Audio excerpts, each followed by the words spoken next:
நாட்டிலுள்ள இந்து ஆலயங்கள் மற்றும் அமைப்புகளை ஒருங்கிணைத்து இந்து சமூகத்தின் தேவைகள் மற்றும் கவலைகளை நிவர்த்தி செய்வதே மலேசிய இந்து ஆலயங்கள் மற்றும் இந்து அமைப்புகள் பேரவையான மஹிமாவின் பணியாகும். அவ்வகையில் ரோட்ஷோ முறையில் நாடளாவிய நிலையில் ஆலய நிர்வாகத்தினர்களை அது சந்தித்து வருகிறது. அந்த வரிசையில் அண்மையில் மலாக்காவில் மஹிமா நடத்திய ரோட்ஷோ சந்திப்பு கூட்டம் மகத்தான வெற்றியை பெற்றது. அதன் தலைவர் டத்தோ என் சிவகுமார் அது குறித்து மகிழ்ச்சி தெரிவித்துள்ளார். மலாக்கா ஸ்ரீ சுப்பிரமணியர் திரௌபதியம்மன் ஆலய பரிபாலன சபாவில் அச்சந்திப்பு நடைபெற்றது. அதில் 70 ஆலயங்களின் பிரதிநிதிகள் பங்கேற்றது. ஒருங்கிணைந்து செயல்படுவதில் அவர்களின் கடப்பாட்டை வெளிப்படுத்தியதாக சிவகுமார் கூறினார். ஒத்துழைப்பை வலுப்படுத்துவது, சமூக சவால்களை எதிர்கொள்வது மற்றும் இந்து சமூகத்தின் வளர்ச்சிக்கான ஒரு பகிரப்பட்ட பார்வையை உருவாக்குவது குறித்து அக்கூட்டத்தில் விவாதிக்கப்பட்டது.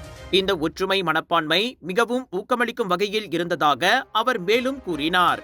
கூட்டத்தை வெற்றிகரமாக நடத்திய ஆலய நிர்வாகத்தினருக்கும் பங்கேற்பாளருக்கும் சிவகுமார் நன்றி தெரிவித்துக் கொண்டார். குறிப்பாக இளைஞர் விளையாட்டு துறைக்கான மலாக்கா ஆட்சிக்குழு உறுப்பினர் சண்முகம் நேரம் ஒதுக்கி கூட்டத்தில் பங்கேற்றதற்கும் அவர் மனமார்ந்த நன்றியை தெரிவித்தார். புதிதாக பதிவு பெற்ற ஆலயங்களுக்கு மஹிமா உறுப்பினர் சான்றிதழ்களும் அந்நிகழ்வில் வழங்கப்பட்டன. இது மஹிமா கட்டமைப்பின் கோயில்களுக்கு இடையேயான வலுவான ஒத்துழைப்பை குறிப்பதாக சிவகுமார் தெரிவித்தார்.